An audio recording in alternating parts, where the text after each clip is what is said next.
Hello વિદ્યાર્થી મિત્રો, કેમ છો? બધા મજામાં ને? સરસ. પરમ્યુટેશન એન્ડ કોમ્બિનેશન ચેપ્ટર આપણું શરૂ હતું, એનો પહેલો પાર્ટ તમને મળી ગયો છે. એમાં આપણે ક્રમચય અને સંચય વિશેની વાત કરી લીધી હતી. એફપીસી ફંડામેન્ટલ પ્રિન્સિપલ ઓફ કાઉન્ટિંગ, આ બધી બેઝિક વાત કરી લીધી હતી અને ખાસ રેન્ક પ્રોબ્લેમ અને ડિક્શનરી પ્રોબ્લેમ વિશે અભ્યાસ કર્યો હતો આપણે. ઓકે, ત્યારબાદ આપણે પછી થોડુંક નોટેશન ઓફ ફેક્ટોરિયલ વિશેની પણ ચર્ચા કરેલી હતી, રાઈટ? એનાથી આગળનો ટોપિક આજે આપણે જોવાના છીએ. તો ચાલો પહેલાં રફલી થિયરી સમજાવી દઉં, પછી આપણે ફોર્મ્યુલા જોઈ લઈશું. ઓકે, ચાલો. જો ટોપિકનું ટાઇટલ આ રીતનું છે. તમને કોઈ સંખ્યા આપી હોય n ફેક્ટોરિયલ ના સાદુરૂપમાં અવિભાજ્ય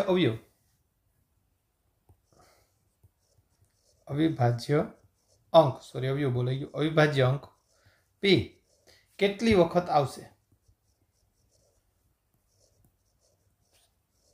મીન્સ કે પીની મેક્સિમમ ઘાત કેટલી હશે, એવો પણ પ્રશ્ન તમે કહી શકો. મેં રફલી તમને લખેલું છે, બરોબર છે? હું શું કહેવા માંગુ છું તમે શબ્દ સમજજો. આખી વાત, ટોપિક ખૂબ અગત્યનો છે. ચાલો, જો કોઈ વસ્તુ હોય, કોઈ સંખ્યા, ફોર એક્ઝામ્પલ હું પહેલાં લઉં 5 ફેક્ટોરિયલ. પહેલાં પ્રશ્ન તમને એમનું સમજાવવા માંગુ છું. 5 ફેક્ટોરિયલ એટલે સાદરૂપ આપીએ, અને પહેલાંના લેક્ચરમાં ફેક્ટોરિયલ વિશે વાત કરી ચૂક્યા, એટલે ધ્યાનમાં છે કે આનું સાદરૂપ કેટલું આવે? 120. હવે કોઈ આપણને પૂછે 5 ફેક્ટોરિયલનો અવયવમાં બેની સૌથી મોટી ઘાત કેટલી, બેની ઘાત કેટલી, બે કેટલી વખત આવશે, બરોબર? આવો કોઈ પણ પ્રશ્ન હોય તો સમજજો. પહેલાં તને દર્શાવશે આમ ઈ ફોર એક્સપોન્શિયલ, ઘાત 5 ફેક્ટોરિયલ અપ ટુ, બરાબર? 5 ફેક્ટોરિયલના સાદરૂપમાં બેની કેટલી ઘાત હોય, તો શું કહેવા માંગે છે? જો 120 હોય એનું અવયવીકરણ કરીએ આપણે આ રીતે. 2 વડે ડિવાઈડ કરો એટલે 60, એને 2 વડે ડિવાઈડ કરો એટલે 30, એને બી 2 વડે ડિવાઈડ કરો એટલે 15, પછી 3 વડે ડિવાઈડ કરવા પડે ને 5, પછી 5 ખુદ અવિભાજ્ય સંખ્યા 1. એટલે 120નું અવયવીકરણ જુઓ ને તો આવું થાય: 2 નો વર્ગ, 3 ની 1 ઘાત, 5 ની 1 ઘાત. તો એનો મતલબ 2 કેટલી વાર આવ્યા? તો કે 3 વાર આવ્યા. તો આનો આન્સર આપણે શું કહી શકીએ? 3. ધ્યાનમાં આવે છે આ વાત? ચાલો, તો આ તો થઈ 5 ફેક્ટોરિયલ વિશેની વાત, બરોબર છે? આવું કોઈ પણ વિશે સાદરૂપ આપવું હોય તો સર 5 ફેક્ટોરિયલ એટલે તો 120 જેવી નાની સંખ્યા થઈ કે આપણે ઇઝીલી સાદરૂપ આપી શકીએ, બરોબર? પણ આપણી સામે ક્વેશ્ચન એવો આવે કે ભાઈ ચાલો તમે જણાવો કે ભાઈ 100 ફેક્ટોરિયલની અંદર 2 ની કેટલી ઘાત હશે? તો હવે તો કાંઈ 100 ફેક્ટોરિયલ સાદરૂપ તો આપવાનો જોઈએ, તો બહુ મોટી સંખ્યા થાય. તો એની માટેનું સૂત્ર જે છે એ આપણે શીખવાનું છે. ધ્યાન રાખજો, ફોર્મ્યુલા શું છે પછી આપણે આ ક્વેશ્ચન પણ જોઈ લઈએ. જો n ફેક્ટોરિયલના સાદરૂપમાં અવિભાજ્ય અંક p કેટલી વખત આવશે? તો તમારે ગ્રેટેસ્ટ ઇન્ટીજરમાં n by p plus n by p નો square plus n by p નો ક્યુબ, આ રીતે હેલું જવાનું થાય. Dot dot dot. આ પેટી શું છે? ગ્રેટેસ્ટ ઇન્ટીજર ફંક્શનનો મહત્તમ પૂર્ણાંક વિધેય. પોઈન્ટ પાછળના આંકડા આપણે દૂર કરીએ. આપણને ખબર હોય કે ભાઈ કોઈ પણ અપૂર્ણાંક સંખ્યા આપી હોય એને ગ્રેટેસ્ટ ઇન્ટીજરમાં મૂકો તો શું કરે? તો કે ભાઈ એની ડાબી બાજુની પૂર્ણાંક વેલ્યુ લેતી હોય, બરોબર છે? ચલો, હું શું કહેવા માગું છું સમજૂતી આપણે જોઈએ. જેમ કે આપણે હતો ને પહેલો ક્વેશ્ચન છે, સાદરૂપે આપ્યું આપણે 5 ફેક્ટોરિયલમાં 2 કેટલી વાર? એમનો મેં અવયવીકરણ કરીને જોઈ લીધું, 3 વખત આવે છે. હવે જુઓ, સૂત્ર દ્વારા શું કહેવા માગું છું? 5 ભાગ્યા 2 કરો, પછી 5 ભાગ્યા 2 નો વર્ગ 4, પછી 5 ભાગ્યા 2 નો ઘન 8. પછી મારે કહેવાની જરૂરિયાત નથી. કદાચ હું કહું 5 ભાગ્યા 2 ની 4 ઘાત 16, આ રીતે હું કદાચ કહેવું હોય ત્યાં સુધી કહી શકું, કોઈ પ્રોબ્લેમ નહીં.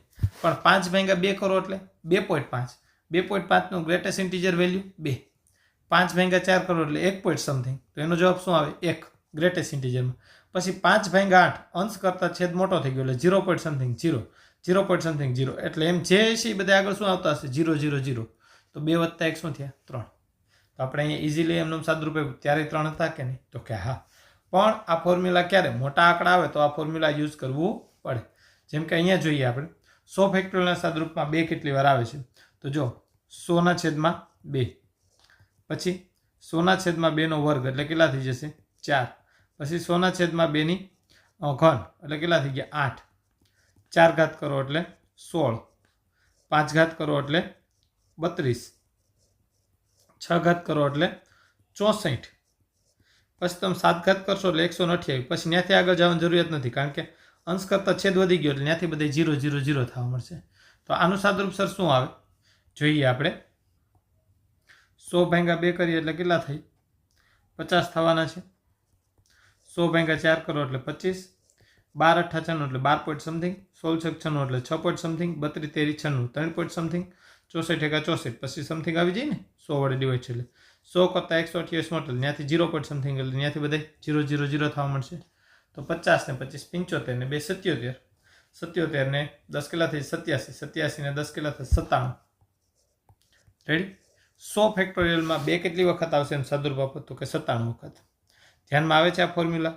આના દ્વારા તમે એ પણ જવાબ આપી શકો કે ભાઈ 100 ફેક્ટોરિયલના સાદુરૂપમાં 3 કેટલી વખત આવશે. સેમ આપણું ફોર્મ્યુલા ચાલશે. 100/3, 3નો વર્ગ કરો એટલે 9, 3ની 3 ઘાત કરો એટલે 27, 4 ઘાત કરો એટલે 81, પછી 5 ઘાત કરો એટલે 243. તો પછી ત્યાંથી કંઈ મારે આગળ જવાની જરૂર નથી. તો 100/3 કરો એટલે 33 પોઈન્ટ સમથિંગ, 9 કરો એટલે આપણે શું કહીએ 11 9 99, પછી 11 પોઈન્ટ સમથિંગ આવી જાય ને, 27 તેરી 81, 27 ચોખ્ખું 108 થઈ જાય એટલે 3 પોઈન્ટ સમથિંગ, 81 છે એટલે 1 પોઈન્ટ સમથિંગ, પછી 0 વાળો આવવા મળશે. તો 33 ને 11 44, 44 ને 4 કેટલા થયા 48. ધ્યાનમાં આવે છે.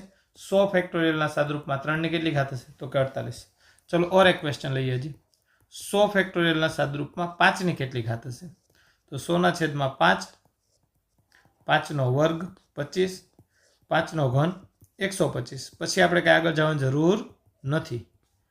100/5 કરો એટલે 20 point something, 4 point something, 0 point something એટલે 0 થવા મળે કે નહીં ત્યાંથી બધે તો કે 24. ધ્યાનમાં આવે છે આ વાત. રેડી. જો હવે થિયરીટી આ 3 ને 3 ક્વેશ્ચન સમજાવ્યા, એક ફોર્મ્યુલા આપણે કર્યું બરોબર છે.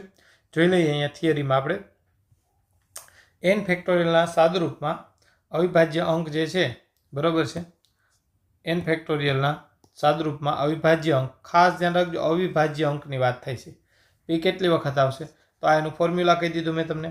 આ બોક્સ છે એ ગ્રેટેસ્ટ ઇન્ટીજર ફંક્શન છે, એમનેમ નથી બરોબર છે. એ વાતનું આપણે ધ્યાન રાખશું. મહત્તમ પૂર્ણાંક વિધેય જેને કહીશ. 100 ફેક્ટોરિયલમાં 2 કેટલી વાર એ આપણે જોઈ લીધું તો કે આ સાદુરૂપ આપ્યો 97 જવાબ આપ્યો. પછી આપણે ક્વેશ્ચન હતો 100 ફેક્ટોરિયલના સાદુરૂપમાં 5ની કેટલી ઘાત એ પણ જોઈ લીધું. 100 ફેક્ટોરિયલમાં 3ની કેટલી ઘાત એ પણ જોઈ લીધું. હવે એક ક્વેશ્ચન છે 100 ફેક્ટોરિયલમાં 18ની કેટલી ઘાત. વિડીયો પોઝ કરીને તમે જાતે ટ્રાય કરો જી શું જવાબ આવશે, પછી તમે વિડીયો સ્ટાર્ટ કરજો, એમાં જોજો શું આપણે આન્સર આવે છે. ચાલો જોજો, તમે ટ્રાય કરીએ છીએ જોઈએ. ઘણાઈને જવાબ આવ્યો હોય છે 5 બરાબર, પણ જો એક વસ્તુ ધ્યાન રાખજો અહીંયા 5 જવાબ નહીં આવે. 100 ફેક્ટોરિયલના ઘાતમાં 18 કેટલી વખત આવશે. હવે 18 અવિભાજ્ય સંખ્યા છે ના, આપણું ફોર્મ્યુલા કેના માટે હતું અવિભાજ્ય સંખ્યા માટે હતું, એટલે ડાયરેક્ટ આમાં આ ફોર્મ્યુલા ન લગાડી શકું. તો 18નું અવયવીકરણ ખુદનું કરો તો 18 એટલે આપણે કહીએ ને કે ભાઈ 2 × 3નો વર્ગ થાય કે નહીં તો કે હા. હવે તમે જો 100 ફેક્ટોરિયલમાં 2ની કેટલી ઘાત છે હમણાં જ આપણે જોયું, 2ની કેટલી ઘાત છે 97 ઘાત છે, અને 3ની કેટલી ઘાત હતી 48 ઘાત હતી. એટલે 100 ફેક્ટોરિયલ હોય ને બેટા અહીં ધ્યાન રાખજો, આમાં આવું થાય 2 97 વખત આવતા હોય, 3 48 વખત, પછી આગળ હશે 5 6 24 વખત આવે છે, બીજે જે કંઈ પણ અંક હોય. પણ મારે એકવાર 18 બનાવવા હોય ને એકવાર 18 જોતા હોય તો એકવાર 2 ને 2 વાર 3 હોય ત્યારે થાય. તો એવા અહીંથી હું તમને એમ કહેવા માગું છું, સમજો આખી વાત સમજો કે 2ની સમજૂતી માટે કહું છું. 2ની મારી પાસે 8 ઘાત હોય અને 3ની મારી પાસે 6 ઘાત હોય ને બરાબર. 18 બનાવે તો હું કઈ રીતે બને, એકવાર બગડો લો ને 2 વાર તગડા લો ત્યારે એક 18 બને. તો આવી હું કેટલી વખત જોડી બનાવી શકું તો કે હું આમ 3 જોડી બની શકું, પછી 2 પડ્યા હોય પણ 3 તો પૂરા થઈ ગયા હોય ને મારી પાસે. રેડી. તો સેમ અહીંયા જો હજી 2ની 97 ઘાત છે, 3ની 48 ઘાત છે, તો હું 18 કેટલી વખત બનાવી શકીશ તો કે સર 24 વખત. 2ની 24 ઘાત લ્યો બરાબર છે, 3ના વર્ગની 24 ઘાત લેશો તમે. રેડી. પછી હજી પડી છે 2ની ઘણી બધી ઘાત પડી છે, કારણ કે 24 જ ગઈ છે. 9માંથી 7માંથી 4 જે 3 ને 9માંથી 2 જે 5 53 ઘાત પડી છે, પણ 3 પૂરા થઈ ગયા ને 48 ઘાત. તો 18 કેટલી વખત બનશે 24 વખત બનશે, કારણ કે 2 × 3ના વર્ગની 24 ઘાત. એ સિવાય પછી બીજું ગમે એ હશે, એટલે 18ની કેટલી ઘાત થશે 24 ઘાત. આ ફરીથી એક વખત જોજો, સમજો વાત, નકર આમાં કન્ફ્યુઝ થાઓ. એન પછીનો ક્વેશ્ચન 100 ફેક્ટોરિયલના સાદુરૂપમાં 0 કેટલા આવે તો કે 0 આવવા એટલે તમને શું ક્વેશ્ચન પૂછો કે ભાઈ 100 ફેક્ટોરિયલના સાદુરૂપમાં 10ની કેટલી ઘાત, જેટલી ઘાત 10ની એટલા 0 આવે કે નહીં. તો 10 બનાવો 10 અવિભાજ્ય સંખ્યા તો કે ના, 10 બનાવો તો 2 અને 5ની મદદથી બને. તો આપણે જોયું 2 97 વખત પડ્યા છે, રેડી. 5 24 વખત પડ્યા છે, તો 24 0 બની શકે કે નહીં. રેડી. 5 આપણે અહીંયા જોયું હતું 24 વખત છે એટલા માટે. ઓકે. તો આમાં પણ 10ની કેટલી ઘાત થશે 24, એટલે કેટલા 0 આવશે તો કે 24 0 આવશે. ધ્યાનમાં આવે છે. નોટ કરી લેવા પોઈન્ટ. અગત્યનો ચાલો એક જેડબલનો ક્વેશ્ચન પણ જોઈ લો. પીવાયક્યુ છે શાયદ આ જેડબલ 2023નો ક્વેશ્ચન જ છે. જોજો આ ટોપિક આધારિત. 3 ની n ઘાત એ 66 ફેક્ટોરિયલને ભાંગે તેવી મહત્તમ પ્રાકૃતિક સંખ્યા છે. તો n બરાબર શું હશે? તો પ્રશ્ન શું થઈ ગયો? વન ટાઈપ ઓફ 66 ફેક્ટોરિયલના સાદરૂપમાં 3 ની મહત્તમ ઘાત કેટલી? તો આપણે શું કરશું? 66 એને ભાંગ્યા 3, પછી 66 એને ભાંગ્યા 3 નો વર્ગ 9, 3 નો ઘન 27, પછી 3 ની 4 ઘાત 81. ત્યાંથી તો આગળ કંઈ કહેવાની જરૂરિયાત નથી, કારણ કે ત્યાંથી 0 પોઈન્ટ શરૂ થઈ જશે. તો અહીંયા કેટલા થઈ ગયા? 22 થઈ ગયા. 22 × 66 બરોબર છે. 9 વડે આપણે ડિવાઈડ કરતા હોય તો 9 છે કે 54, 9 સત્તાને 63 બરોબર છે. એટલે 7 પોઈન્ટ સમથિંગ થઈ. 27 દુ 54 એટલે 2 પોઈન્ટ સમથિંગ થઈ. અહીંથી 0 તો 22 ને 7 29 ને 2 31. બી આન્સર આવે બરોબર. આ જેડબલ 2023માં પૂછાયેલો પીવાયક્યુ છે. સમજાઈ ગયો આ ટોપિક? નોટ કરી લ્યો. હવે આપણે આગળના ટોપિકમાં જઈએ. ચાલો હવે આગળની વાત છે એ જોઈએ. એલિમેન્ટરી પરમ્યુટેશન એન્ડ કોમ્બિનેશન એટલે સુરેખ. એલિમેન્ટરી એટલે શું થયું? સુરેખ થયું બરોબર છે. સુરેખ ક્રમચય અને સંચયની વાત ચાલે છે. સંચય એટલે પસંદગી, ક્રમચય એટલે શું થયું? ગોઠવણી. ગોઠવણી સુરેખ હોય અને આગળ જતા આપણે જોશું વર્તુળાકારી આવશે બરોબર છે. પણ અત્યારે સુરેખ ગોઠવણીની વાત ચાલે છે. જો પરમ્યુટેશન એટલે ગોઠવણી બરોબર છે. હવે આર સ્થાનમાં આર વસ્તુને ગોઠવવાના પ્રકાર NPR ટેક્સ્ટમાં આવી ગયું છે આ ફોર્મ્યુલા. NPR એટલે n factorial upon n minus r factorial. r કેવો હોય? તો કે 0 કે 0 થી મોટો હોય પણ n કે n થી નાનો હોય.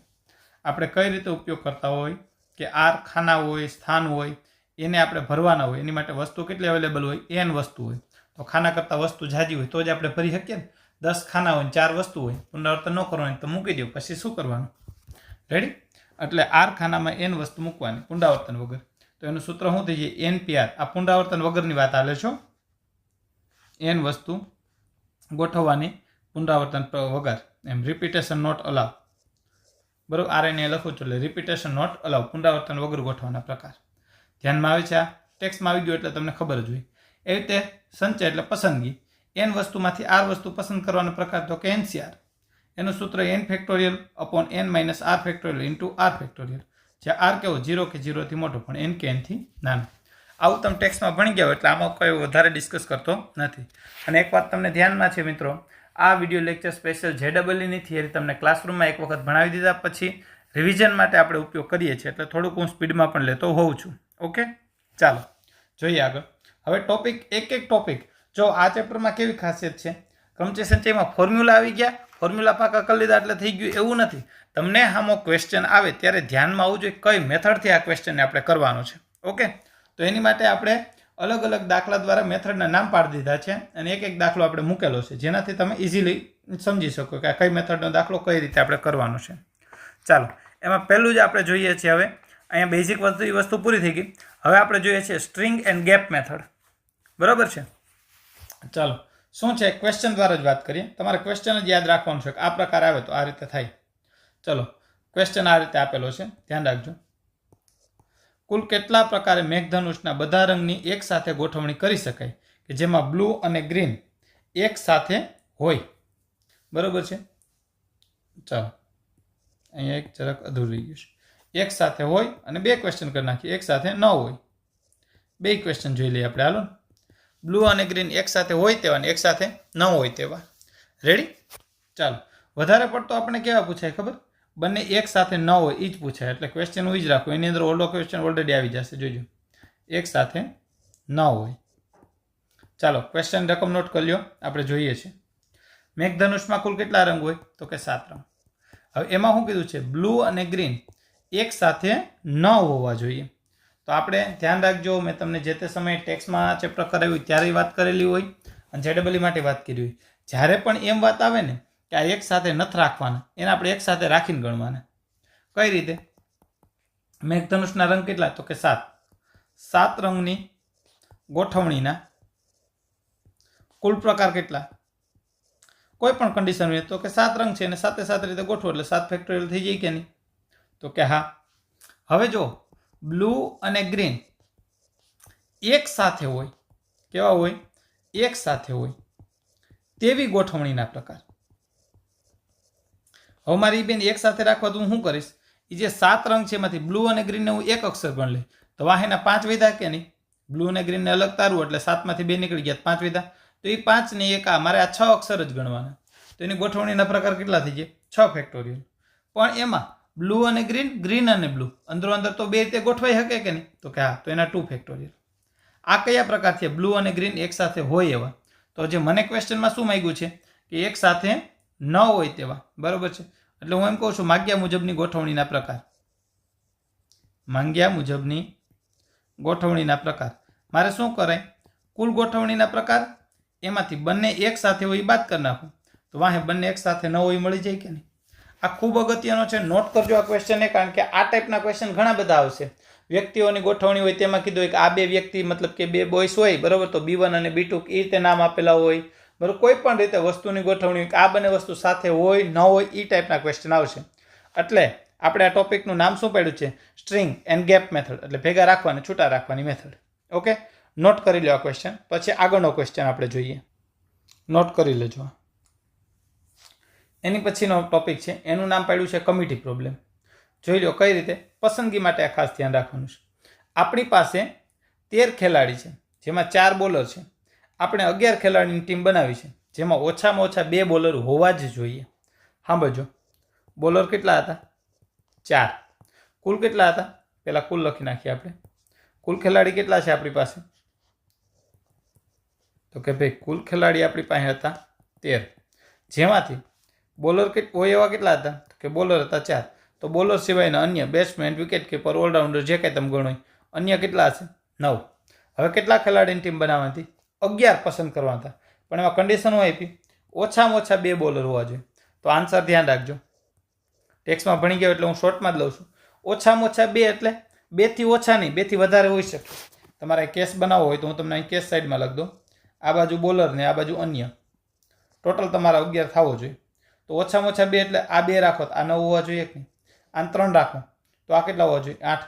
આને 4 રાખો તો આ 7. હવે આપણી પાસે બોલર કુલ હતા કેટલા? તો કે 4. તો એવું જ નથી કે હગાવનું 5 બોલર રાખો, કારણ કે છે જ કુલ 4. તો આન્સર આપણો શું થાય?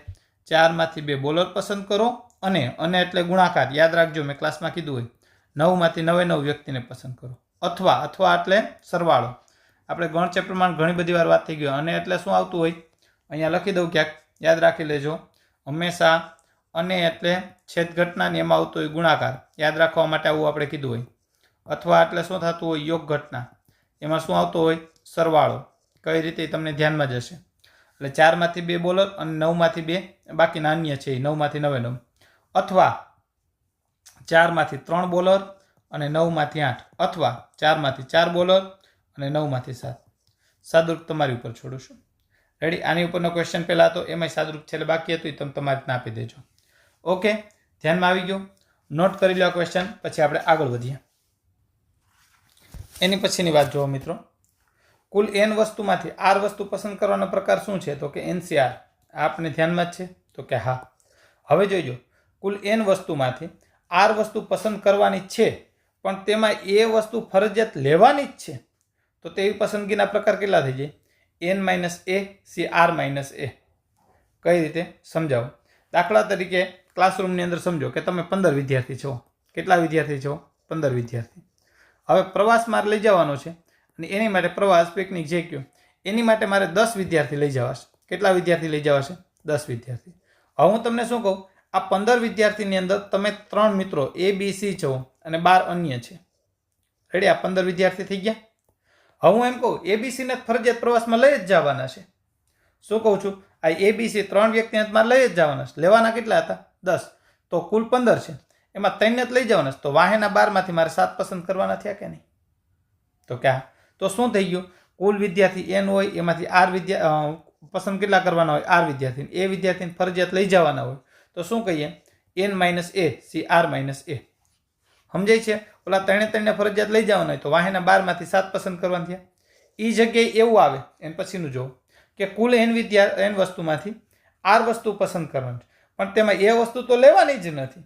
તો તેવી પસંદગીના પ્રકાર શું થશે? મતલબ અહીંયા મારે 15 વિદ્યાર્થી હતા, એમાંથી પ્રવાસમાં કેટલા લઈ જવાના? 10. પણ આ 3 રહ્યા એને લઈ જ નથી જવા. તો હવે પસંદગી કેટલી રીતે કરવાની? સાહેબ 3 ને કાઢી નાખો, વાહેના 12 માંથી ગમે 10 લઈ લો. 12 થી 10 વધે કે નહીં? તો શું થયું આ મુજબ? તો કે n માઇનસ a, અહીંયા લખો તો n માઇનસ a, 4 થઈ ગયા કે નહીં? રેડી? ચાલો, આ સમજાય છે? ધ્યાનમાં આવી ગઈ આખી વસ્તુ? નોટ કરી લેજો. એક વખત એવું લાગે તો વિડીયો ફરી પાછો જોઈ લેજો જો તમને સ્પીડ લાગતી હોય તો. ઓકે, ચાલો એની પછીનો ટોપિક આપણે જોઈએ. NCRની મહત્તમ કિંમત. ધ્યાન રાખજો મિત્રો. જેમ કે હું તમને એમ કહું, સમજો કે આપણી પાસે 6 હોય, n બરાબર 6 રાખીને વાત કરું છું. ધ્યાન રાખજો. તો 6C0, 6C1, 6C2, 6C3, 6C4, 6C5 અને 6C6 આ રીતે હોય મિત્રો. બરાબર છે? તો આમાં સૌથી મોટો જવાબ કેનો આવે? બરાબર છે? આપણે સાદરૂપ આપતા થાય એટલે બધાને ખબર છે 6C0 એટલે 1 થાય, 6C1 એટલે 6 થાય, 62 એટલે શું કહે 6 ગુણ્યા 5 ભાગ્યા 2 15 થાય કે નહીં? આનો જવાબ 6, 5, 4 છેદમાં 3, 2, 1 એટલે 20 થવાનો કે નહીં? 6C4 ને 6C2 બે સમાન હોય, કારણ કે તમે થોડુંક ભણી ગયા હોય ટેક્સમાં. NCR હંમેશા NCN-R સાથે સરખા થતા હોય. રેડી? એટલે 6C4 ને 6C2 બે સરખા, એટલે આ 15 થશે, આ 6 થશે ને આ 1 થશે. તો સૌથી મોટું કોણ આવ્યું? 20, 6C3. રેડી?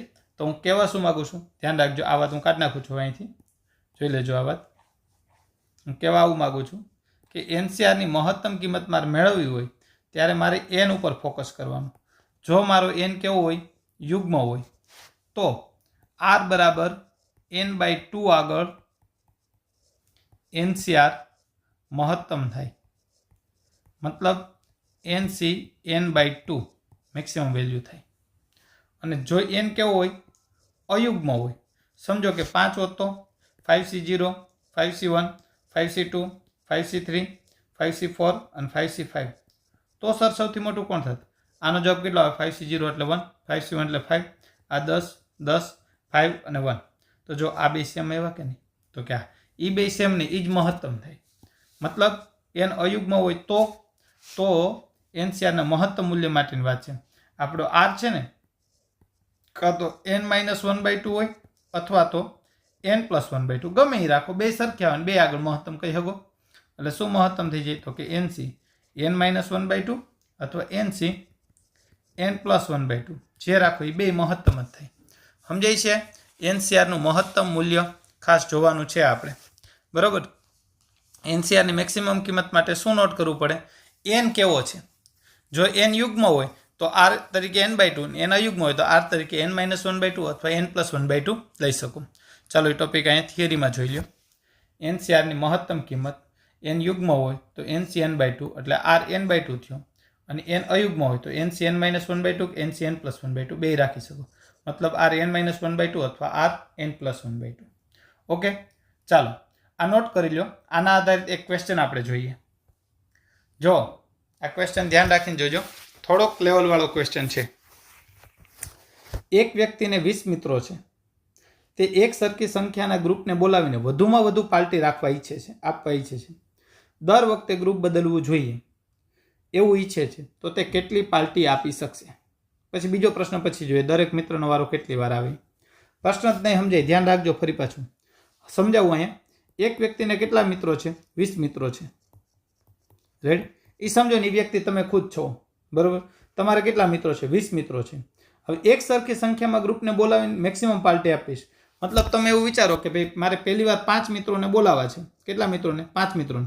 તો દરેક વખતે કેટલા મિત્રોને બોલાવવાના? 5 મિત્રોને છે. રેડી? પણ દરેક વખતે ગ્રુપ બદલવું જોઈએ. ગ્રુપ બદલવું એટલે શું? 5 મિત્રો A, B, C, D, E હોય તો બીજી વાર 5 બદલવા એવું નથી. તમે A, B, C, D ને F કરી નાખો એટલે ગ્રુપ બદલી ગયું કહેવાય. સમજાય છે વાત આખી? રેડી?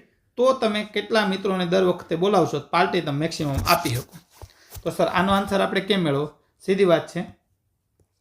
સમજો, હમણાં આપણને ખબર નથી કેટલા મિત્રોને દર વખતે બોલાવવા પડે. બરાબર?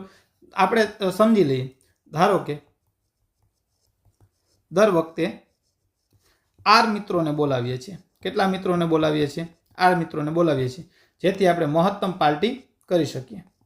ઓકે, R મિત્રોને બોલાવો તો પાર્ટીની સંખ્યા કેટલી થઈ ગઈ?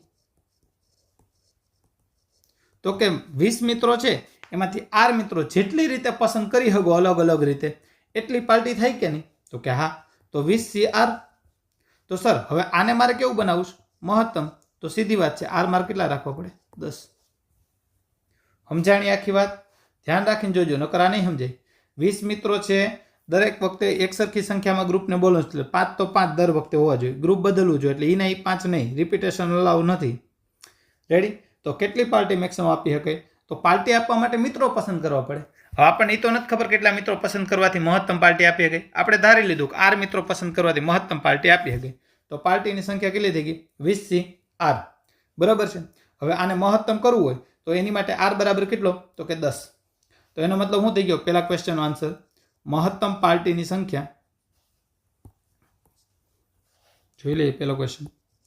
મહત્તમ પાર્ટીની સંખ્યા કેટલી કહી શકાય? તો કે 20C10. રેડી? ચાલો, બીજો ક્વેશ્ચન એમાં હતો, દરેક મિત્રનો વારો આમાં કેટલી વખત આવશે? હવે સમજો, એ 20 મિત્રોની અંદર તમારો એક મિત્ર એ છે, બરાબર? એનો વારો કેટલી વાર આવશે એ ગોતવું હોય તો શું કરે?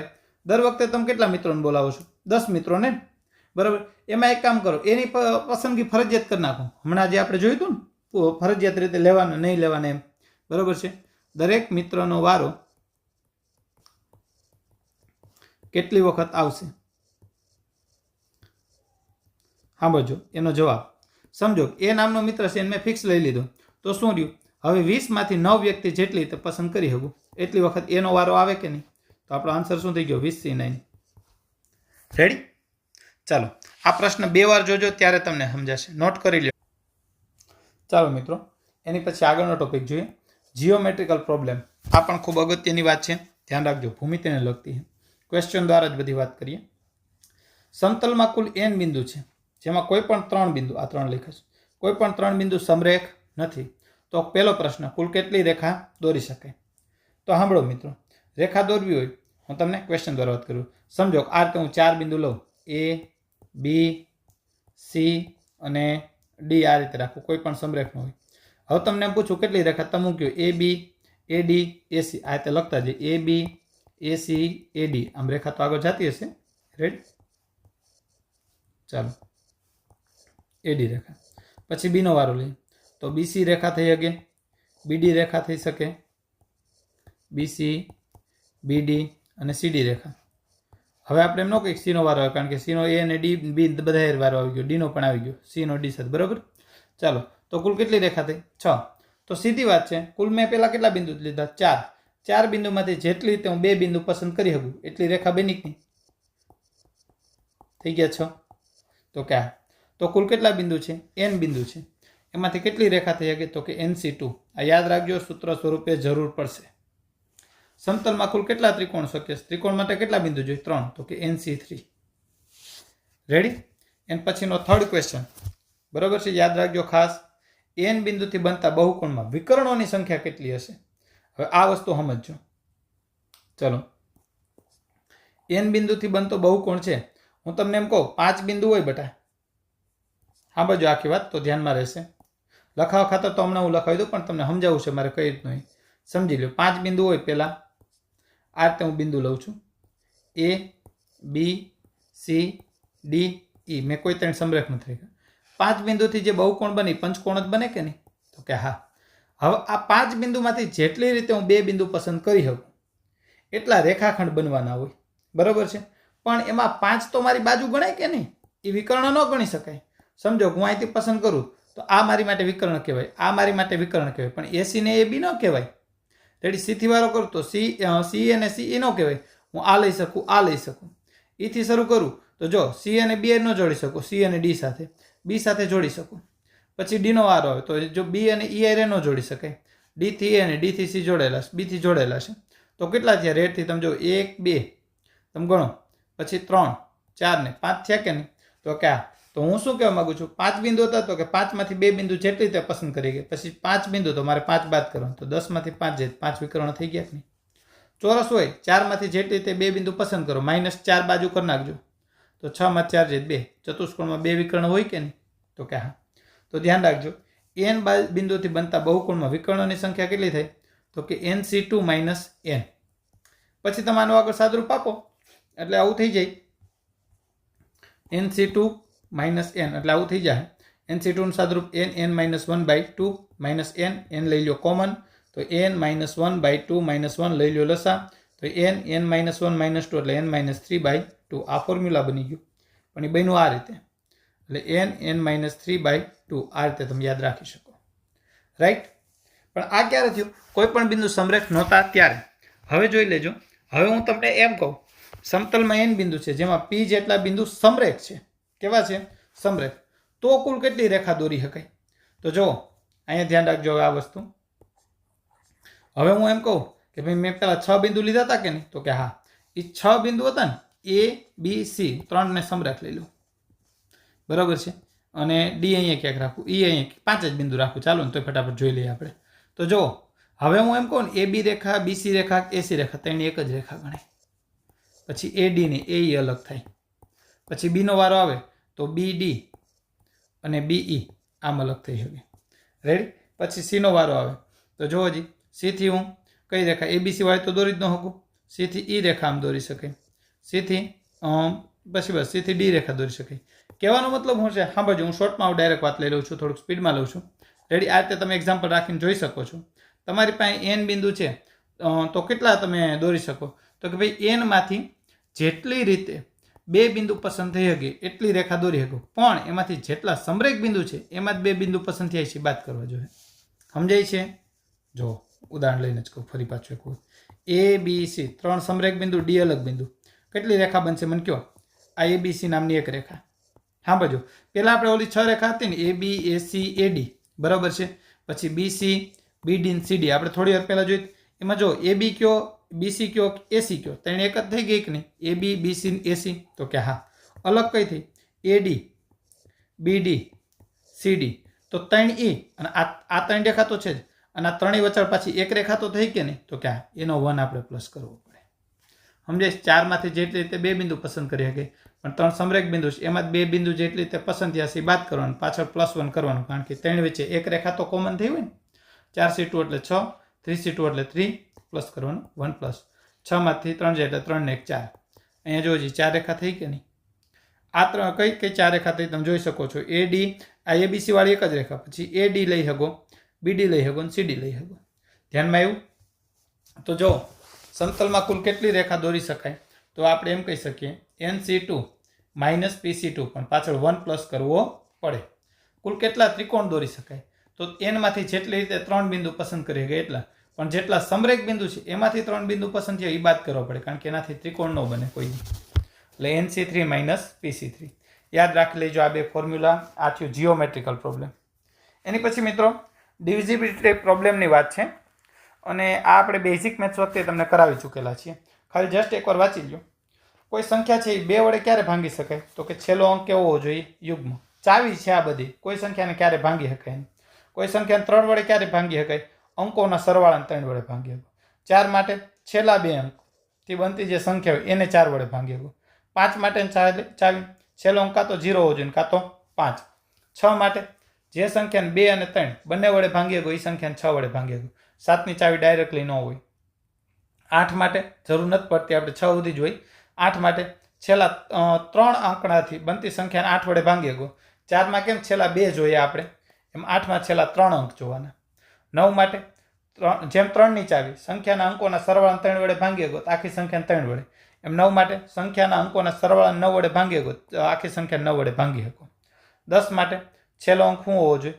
0 હોવો જોઈએ 11નું એક જોઈ લઈએ 11 માટે હું યુગ્મ સ્થાને રહેલા અંકોનો સરવાળો માઇનસ અયુગ્મ સ્થાને રહેલા અંકોનો સરવાળો એ બાદબાકી કરો ને તો જવાબ કા 0 આવવો જોઈએ કા 11 હું શું કહેવા માંગુ છું 11 માટે સમજી લો ખાલી એમનેમ જ કોઈ સંખ્યા હું રેન્ડમલી લખું છું એમનેમ જ લખું છું 3 2 5 7 8 4 મેં એમનેમ લખ્યું હું એમ કહું આને 11 વડે ભાંગી શકાય કે નહીં તમારે આમ જોવાનું 3 ને 5 8 8 ને 8 16 2 ને 7 9 9 ને 4 13 આ બેન બાદબાકી કરો કા જવાબ તમારો 0 આવે કા જવાબ તમારો 11 આવે તો ભાંગી શકો તો અત્યારે 3 આવે તો ન ભાંગી શકાય બરાબર છે આનો જવાબ કેટલો હતો 3 ને 5 8 ને 8 16 હતા હવે જોઈજો 2 ને 7 કેટલા થયા 9 અને પાછા હું અહીંયા 7 રાખું 4 ને રિમૂવ કરીને કેટલા હું રાખી દઉં છું અહીંયા 8 હતા બરાબર છે ચાલો જોઈજો અહીંયા 8 હતા એ ભલે રહ્યા એ 8ની જગ્યાએ એમ હું અહીંયા 7 રાખું તો હવે જો 2 ને 7 9 ને 7 16 16 માં 16 ગયા તો 0 3 ટ્રાય કરી લેજો મિત્રો આ સંખ્યાને તમે 11 વડે ભાંગી શકશો એટલે કા બાદ બાકી 0 થવી જોઈએ કા બાદ બાકી 11 થવી જોઈએ ધ્યાનમાં આવે છે મિત્રો આ હતું ડિવિઝિબિલિટી પ્રોબ્લેમ ઓકે તો આજના લેક્ચરમાં આપણે અહીં સુધી રાખીએ છીએ નેક્સ્ટ લેક્ચરમાં મળશું તો નવા ટોપિક આપણે ક્વેશ્ચનના ટાઇટલ સાથે ટોપિકનું નામ આપેલું હશે બરાબર એમાં આપણે આગળ વાત કરશું ઓકે ચાલો બાય